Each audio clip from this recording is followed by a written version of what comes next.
हरे कृष्णा। मार्गशीर्ष शुक्ल पक्ष की मोक्ष एकादशी का महत्व।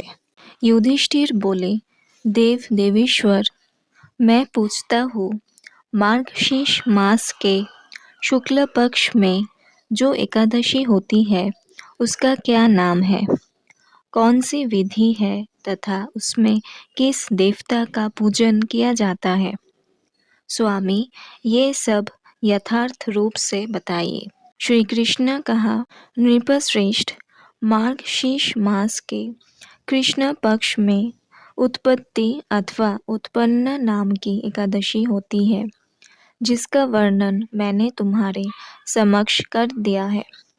अब शुक्ल पक्ष की एकादशी का वर्णन करूंगा, जिसके श्रवण मात्र से वाजपेय यज्ञ का फल मिलता है। उसका नाम है मोक्ष एकादशी, जो सब पापों का अपहरण करने वाली है। राजन, उस दिन यत्न पूर्वक तुलसी की मंजरी तथा धूप दीप आदि से भगवान दामोदर का पूजन करना चाहिए। पूर्वोक्त विधि से ही दशमी और एकादशी के नियमों का पालन करना उचित है।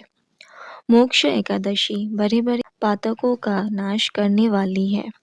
उस दिन रात्रि में मेरी प्रसन्नता के लिए नृत्य, गीत और स्तुति के द्वारा जागरण करना चाहिए। जिसके पितर पापवश नीच योनि में पड़े हो, वे इसका पुण्य दान करने से मोक्ष को प्राप्त होते हैं। इसमें तनिक भी संदेह नहीं है।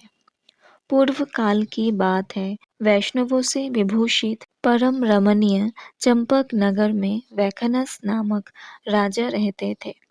वह अपनी प्रजा का पुत्र की भांति पालन करते थे। इस प्रकार राज्य करते हुए राजा ने एक दिन रात को स्वप्न में अपने पितरों को नीच योनि में पड़ा हुआ देखा।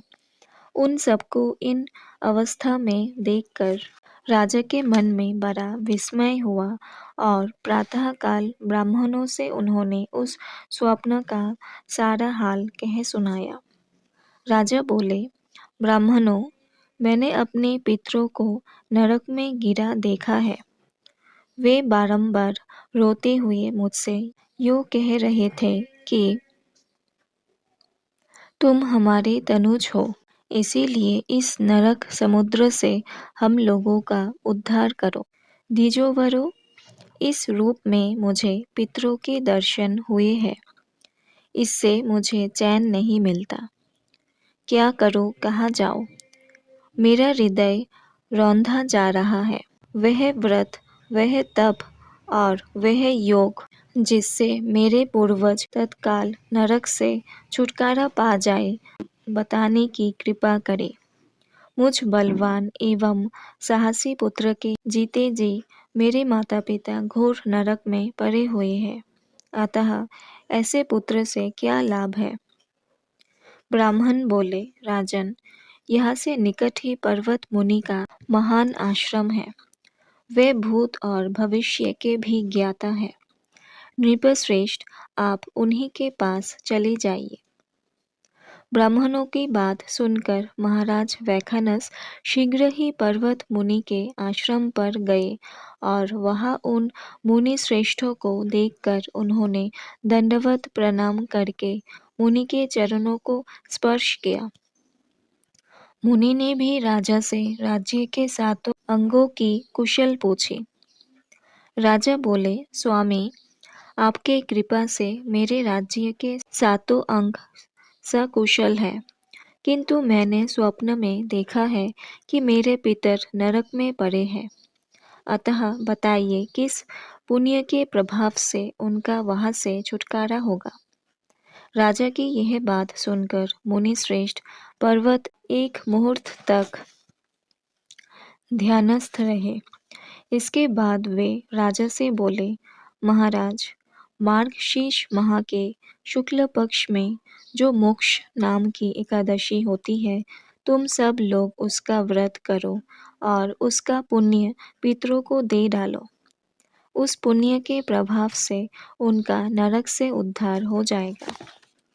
भगवान श्री कृष्ण कहते हैं, युधिष्ठिर, मुनि की यह बात सुनकर राजा पुनः अपने घर लौट आए। जब उत्तम मार्गशीर्ष माह आया, तब राजा वैखानस ने मुनि के कथन अनुसार मोक्ष एकादशी का व्रत करके उसका पुण्य समस्त पितरों सहित पिता को दे दिया। पुण्य देते ही क्षण भर में आकाश में फूलों की वर्षा होने लगी। वैखानस के पिता पितरों सहित नरक से छुटकारा पा गए और आकाश में आकर राजा के प्रति यह पवित्र वचन बोले, बेटा, तुम्हारा कल्याण हो। यह कहकर वे स्वर्ग में चले गए। राजन, जो इस प्रकार कल्याणमयी मोक्ष एकादशी का व्रत करता है, उसके पाप नष्ट हो जाते हैं और मरने के बाद वह मोक्ष प्राप्त कर लेता है। यह मोक्ष देने वाली मोक्ष एकादशी मनुष्य के लिए चिंतामणि के समान समस्त कामनाओं को पूर्ण करने वाली है। इस महात्म्य के पढ़ने और सुनने से वाजपेय यज्ञ का फल मिलता है।